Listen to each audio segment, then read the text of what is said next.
শুভ সকাল প্রিয় দর্শক, একুশে টেলিভিশনের প্রভাতী আয়োজন একুশের সকাল অনুষ্ঠানে আপনাদের সবাইকে স্বাগত জানাই। আমি জোনাকি জ্যোতি। একেবারে রাতভর বৃষ্টি বাদল সবকিছু শেষে আজকের দিনটি কেমন হতে চলেছে নিশ্চয়ই ভাবছেন। যদি আজকের দিনটিও একটু মেঘলা থাকে, বৃষ্টি বেশি থাকে, তাহলে হয়তো একটু আলসেমিতে কাটবে, একটু খিচুড়ি খেলে হয়তো দুপুরবেলা ভালো লাগতে পারে। তবে এছাড়াও সবকিছু কাটিয়ে ব্যস্ত একটা দিন সবার সুন্দর হোক, সেই প্রত্যাশা নিয়েই আমন্ত্রণ জানাই একুশের সকালের আজকের আয়োজনে। আজ একুশের সকাল অনুষ্ঠানের বিভিন্ন অংশে থাকছে আজ ও আগামীকালের আবহাওয়ার খবর, ইতিহাসের এই দিনে জানেন কি, অজানা তথ্য, আমাদের উদ্ভিদ আমাদের পরিবেশ এবং প্রিয় শিল্পীর একটি মিউজিক ভিডিও। শুরুতেই আজ ও আগামীকালের আবহাওয়ার খবর। গ্রেগরীয় বর্ষপঞ্জি অনুযায়ী বছরের 209তম দিন আজ সোমবার 28শে জুলাই 2025 খ্রিস্টাব্দ, 13ই শ্রাবণ বর্ষাকাল 1432 বঙ্গাব্দ, 2 সফর 1447 হিজরি। আজকে সূর্যাস্ত সন্ধ্যা 6টা 43 মিনিটে এবং আগামীকাল সূর্যোদয় সকাল 5টা 26 মিনিটে। আবহাওয়ার পূর্বাভাসে বলা হয়েছে আগামী 24 ঘন্টায় ঢাকা, বরিশাল, চট্টগ্রাম, খুলনা, ময়মনসিংহ ও সিলেট বিভাগের কিছু কিছু জায়গায় এবং রাজশাহী বিভাগের কিছু জায়গায় অস্থায়ীভাবে দমকা হাওয়া সহ বজ্রসহ বৃষ্টি হওয়ার সম্ভাবনা রয়েছে।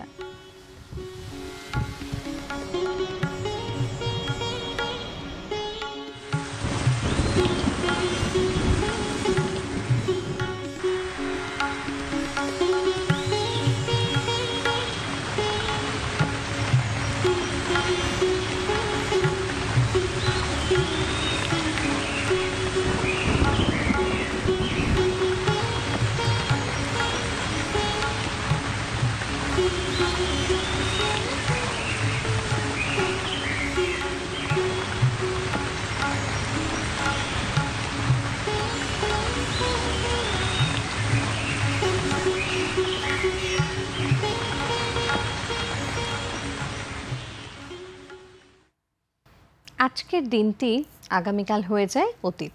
সে অর্থে প্রতিটি দিনই এক একটি ইতিহাস, আর তাই শুরুতেই আমাদের আয়োজনে রয়েছে ইতিহাসের এই দিনের সেগমেন্টটি। 1976 সালের 28 জুলাই, তখনও ভোরের আলো ফোটেনি। ঘড়ির কাঁটায় ভোর 3টা 42 মিনিট। চীনের খনি ও শিল্প শহর তাংশানের বেশিরভাগ মানুষ তখনও গভীর ঘুমে মগ্ন। হঠাৎ করেই ভয়াবহ এক ভূমিকম্প আঘাত হানল শহরটির ওপর। ঘুমন্ত মানুষগুলো বাঁচার কোনো সুযোগই পেল না। সরকারি হিসেব অনুযায়ী তাংশান ও এর আশপাশের এলাকার 2,42,000 মানুষ এই ভূমিকম্পে প্রাণ হারায় বলা হলেও পরবর্তী সময়ে বিভিন্ন সূত্রের দেয়া তথ্য অনুযায়ী সংখ্যাটা 6.5 লাখ পর্যন্ত হতে পারে বলে ধারণা করা হয়। 7 লাখেরও বেশি মানুষ আহত হয় এই প্রাকৃতিক দুর্যোগে। গত কয়েক শতাব্দীর মধ্যে এটি ছিল অন্যতম ভয়াবহ ভূমিকম্প, যার মাত্রা ছিল 7.6। এই ভূমিকম্পের কেন্দ্রস্থল ছিল তাংশানের মাত্র 20 কিলোমিটার গভীরে। তাংশান শহরের দক্ষিণ অংশে ভূমিকম্পের প্রধান ধাক্কাটি লাগে। কম্পন অনুভূত হয়েছিল ভূমিকম্পের কেন্দ্রবিন্দু থেকে 680 মাইল বা 1100 কিলোমিটার দূরে পর্যন্ত। একই দিনে শহরটির উত্তর পূর্বে প্রায় 43 মাইল দূরে লুয়ানজিয়ান শহরে একটি বড় আফটার শক হয়। এর মাত্রা ছিল 7.1। এতে নতুন করে ক্ষয়ক্ষতি ও প্রাণহানি ঘটে। ধ্বংসস্তূপের নিচে চাপা পড়াদের উদ্ধারের প্রচেষ্টাও বাধাগ্রস্ত হয়। মূল কম্পনের ভয়াবহতা এতটাই ছিল যে ভবনগুলো মুহূর্তের মধ্যে ধূলিসাৎ হয়ে যায়। ধ্বংসস্তূপের নিচে চাপা পড়ে লক্ষ লক্ষ মানুষ।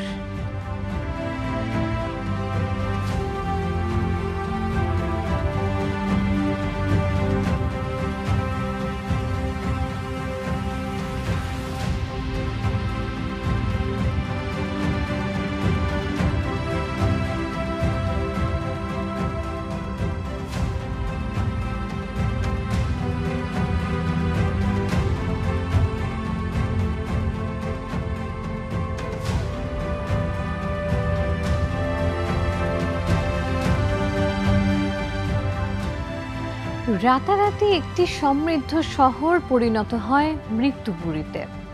ভূমিকম্পের পরপরই বিদ্যুৎ ও যোগাযোগ ব্যবস্থা পুরোপুরি ভেঙে পড়ে, যা উদ্ধার কাজকে আরও কঠিন করে তোলে। আহতদের হাসপাতালে পৌঁছানো এবং প্রাথমিক চিকিৎসা দেওয়াও ছিল এক বিশাল চ্যালেঞ্জ। 1,60,000-এর বেশি পরিবার রাতারাতি গৃহহীন হয়ে পড়ে। তাদের বাসস্থান ও জীবন জীবিকা সবই কেড়ে নেয় এই প্রাকৃতিক দুর্যোগ। তাংশান ভূমিকম্প কেবল চীনে নয়, বিশ্বজুড়ে ব্যাপক আলোড়ন সৃষ্টি করেছিল। এর ভয়াবহতা মানুষকে প্রাকৃতিক দুর্যোগের সামনে মানুষের অসহায়তাকে নতুন করে মনে করিয়ে দেয়। এই ঘটনা থেকে ভূমিকম্প প্রতিরোধমূলক নির্মাণ এবং দুর্যোগ ব্যবস্থাপনার গুরুত্ব অনুধাবন করা যায়। তাংশান ধীরে ধীরে ধ্বংসস্তূপ থেকে জেগে ওঠে, নতুন করে গড়ে তোলা হয় শহরটিকে। তবে সেই ভয়াবহ রাতের স্মৃতি আজও তাংশানের মানুষের মনে অমলিন। এই ভূমিকম্প আমাদের শিখিয়েছিল যে প্রকৃতির শক্তির কাছে মানুষ কতটা ক্ষুদ্র, আর তাই দুর্যোগ মোকাবেলায় প্রস্তুতি কতটা জরুরি। এই ট্র্যাজেডি ভূমিকম্পের প্রস্তুতি এবং প্রতিরোধের বিষয়ে বিশ্বব্যাপী সচেতনতা বৃদ্ধিতে গুরুত্বপূর্ণ ভূমিকা রেখেছে।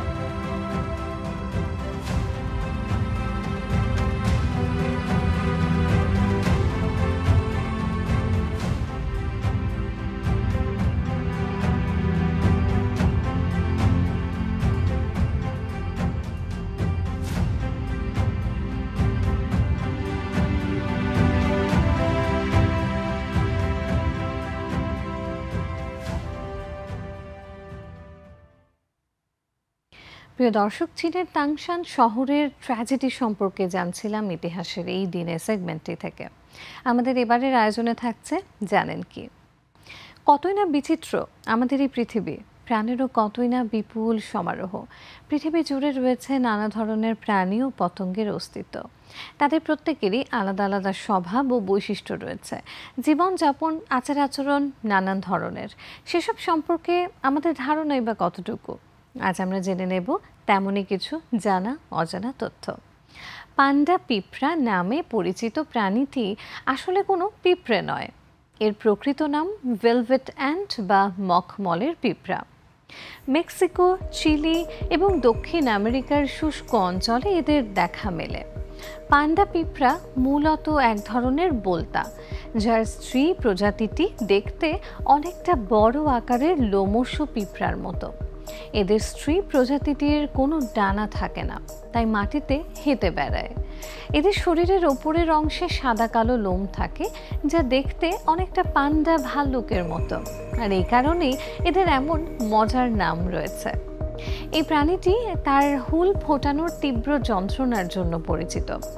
এদের হুলে যে বিষ থাকে তা এতটাই কষ্টদায়ক যে এর যন্ত্রণা গরুকেও কাবু করতে পারে।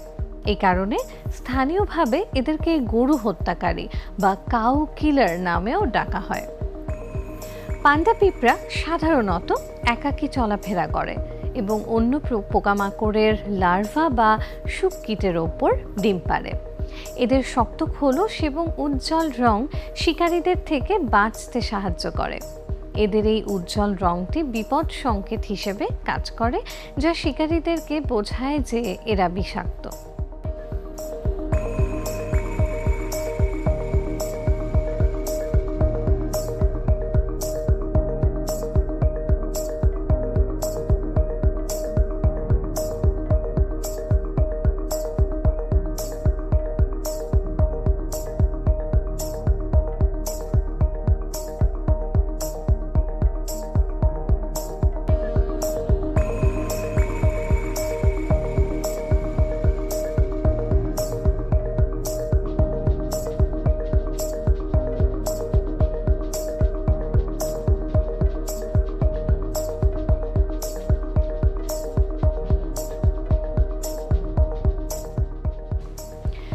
পান্ডা পিঁপড়া বা ভেলভেট অ্যান্ট একাকী জীবনযাপন করে, কোনো কলোনি তৈরি করে না।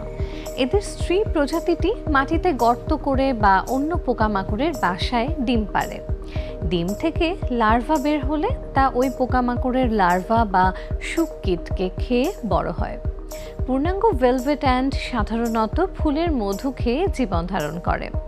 পান্ডা পিঁপড়া দেখতে খুব আকর্ষণীয় হলেও এদের থেকে নিরাপদ দূরত্ব বজায় রাখাই ভালো।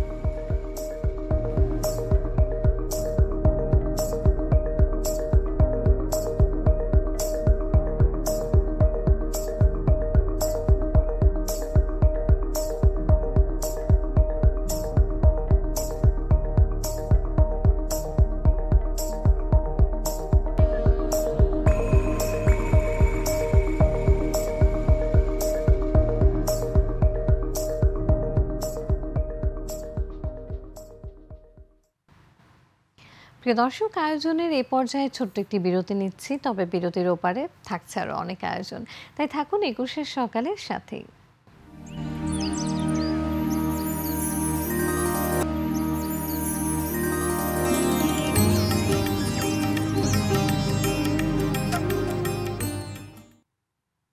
ছোট্ট একটা বিরতি নিয়ে আবারও ফিরে এলাম ২১ টেলিভিশনের পর্দায় সরাসরি আয়োজন ২১ সকাল নিয়ে। আমাদের এবারের আয়োজনে আপনাদের জন্য থাকছে অজানা তথ্য সেগমেন্টটি। আমাদের মাঝে মাঝেই মনে হয় আমরা অনেক কিছু জানি, আবার মাঝে মাঝেই মনে হয় অনেক কিছুই যেন জানা নেই। আমাদের এই জানার যেমন শেষ নেই, তেমনি জানার আগ্রহেরও তো শেষ নেই। আমরা জানি বা কতটুকু, তবে আমরা আজ আপনার শেখা বা জানার ক্ষেত্রে একটু সহযোগিতা তো করতেই পারি। আমাদের জানা ও অজানা নানান তথ্য নিয়েই আজকের এই বিশেষ আয়োজন অজানা তথ্য। অক্সিজেন বা O2 একটি মৌলিক গ্যাস, যা পৃথিবীর বায়ুমণ্ডলের প্রায় ২১% অংশ জুড়েই আছে। এটি বর্ণহীন, গন্ধহীন এবং স্বাধীন।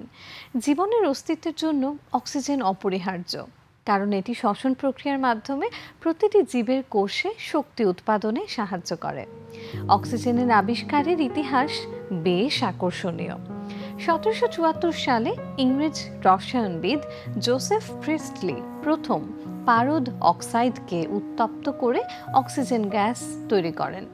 একই সময়ে সুইডিশ বিজ্ঞানী কার্ল উইলহেম শেলিও স্বাধীনভাবে এই গ্যাস আবিষ্কার করেছিলেন।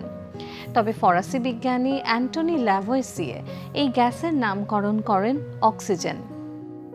গ্রিক শব্দ অক্সিস অর্থাৎ অ্যাসিড এবং জিনস অর্থাৎ উৎপাদক থেকে। তিনি দহন প্রক্রিয়ায় অক্সিজেনের গুরুত্বপূর্ণ ভূমিকা ব্যাখ্যা করেন, যা আধুনিক রসায়নের ভিত্তি স্থাপন করে। অক্সিজেন আমাদের শরীরের জন্য অত্যন্ত জরুরি। নিঃশ্বাসের মাধ্যমে এটি ফুসফুসে প্রবেশ করে রক্তে মিশে যায় এবং শরীরের প্রতিটি কোষে শক্তি উৎপাদনে সাহায্য করে। এটি ছাড়া মানুষের মস্তিষ্কের কোষ দ্রুত মারা যায়।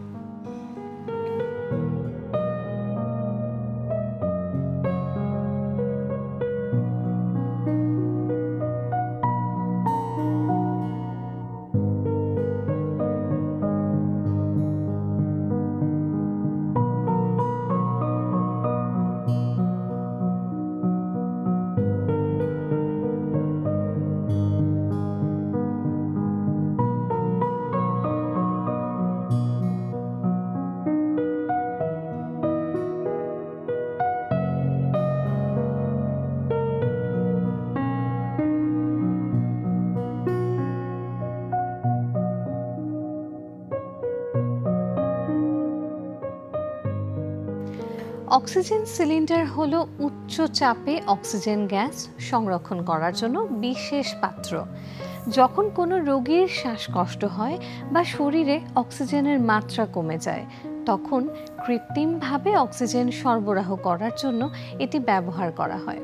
এর প্রধান ব্যবহার চিকিৎসা ক্ষেত্রে, বিশেষ করে হাসপাতালে, অ্যাম্বুলেন্সে এবং জরুরি পরিস্থিতিতে বাড়িতেও।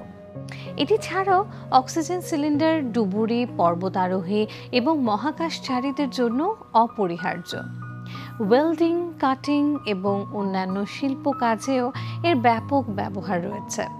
তবে অক্সিজেন সিলিন্ডার ব্যবহারের সময় কিছু সতর্কতা অবলম্বন করা জরুরি। যেমন, এটি আগুন বা তাপের উৎস থেকে দূরে রাখা উচিত, কারণ অক্সিজেন দহনে সাহায্য করে এবং আগুনের ঝুঁকি বাড়ায়।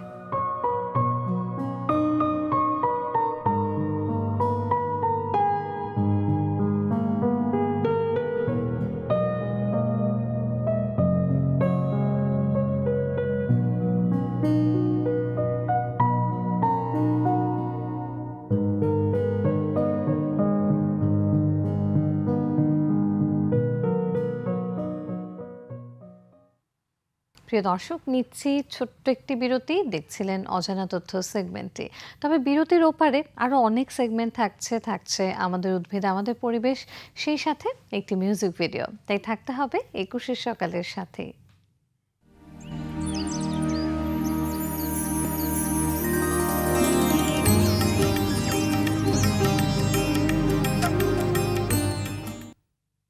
প্রিয় দর্শক, ছোট্ট একটা বিরতির পর আবারও ফিরে এলাম 21 সকালের আজকের এই আয়োজনে। সবাইকে স্বাগত জানাচ্ছি আরও একবার। আমাদের এবারের আয়োজনে থাকছে আমাদের উদ্ভিদ আমাদের পরিবেশ সেগমেন্টে। আমাদের জীবনের সবচেয়ে গুরুত্বপূর্ণ উপাদান উদ্ভিদ। মানুষ বেঁচে থাকার জন্য উদ্ভিদ থেকে যেমন অক্সিজেন গ্রহণ করে, তেমনি উদ্ভিদও মানুষ থেকে কার্বন ডাই অক্সাইড গ্রহণ করে।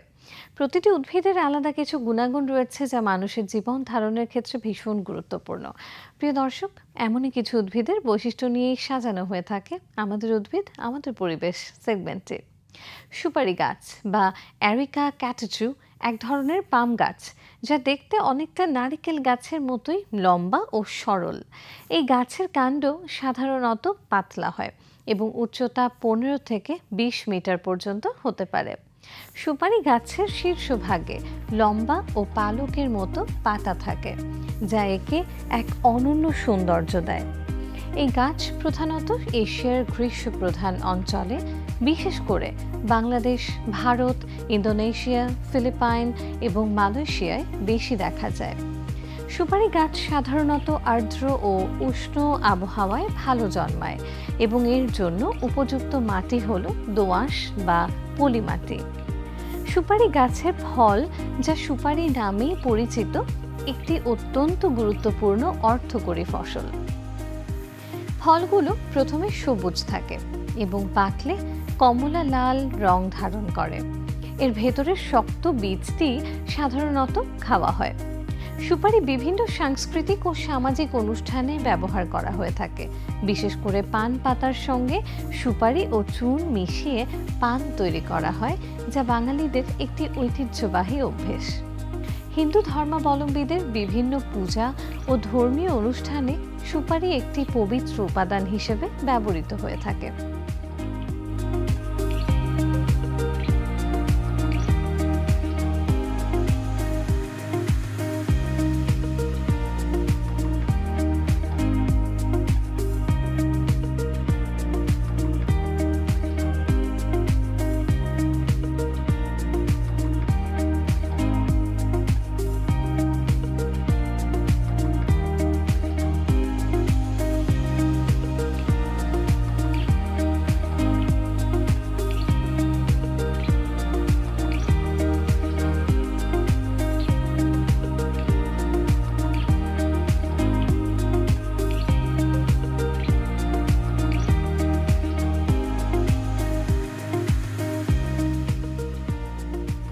সুপারি শুধু ঐতিহ্যগত ব্যবহারেই সীমাবদ্ধ নয়, এর কিছু ঔষধি গুণও রয়েছে।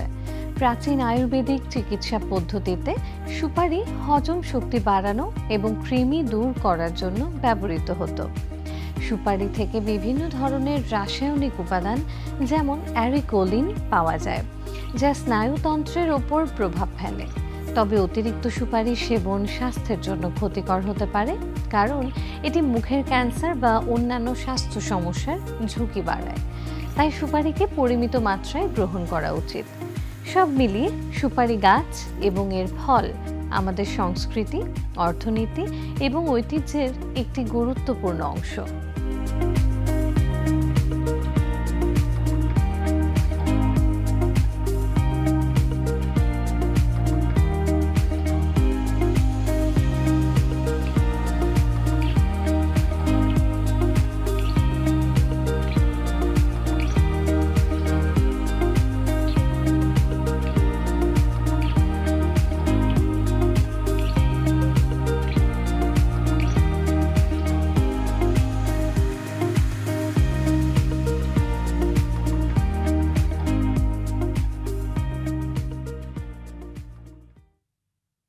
প্রিয় দর্শক, সারিবদ্ধ সুপারি গাছ নিঃসন্দেহে একটি নান্দনিক দৃশ্য। তেমনই কিছু দৃশ্য দেখছিলাম, জেনে নিচ্ছিলাম সুপারি এবং সুপারি গাছ সম্পর্কে।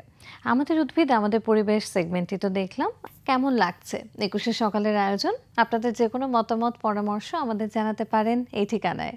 প্রযোজক 21শে সকাল, 21শে television limited, Jahangir tower, 10 Kazi Nazrul Islam avenue, Karwan Bazar, Dhaka 1215।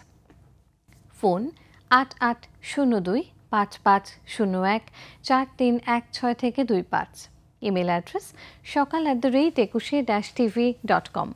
আমাদের এই অনুষ্ঠানটি দেখতে পারেন www.youtube.com/@ttv-lifestyle এই চ্যানেলটিতে। আমরা থাকবো আপনাদের মতামতগুলো জানার অপেক্ষায়। নিম্নচাপের কারণে সারা দেশব্যাপী যে বৃষ্টিপাত চলছে সেটা কারো জন্য অভিশাপ, কারো জন্য আশীর্বাদ। নিজ নিজ জায়গা থেকে আমরা সবাই সচেতন থাকব।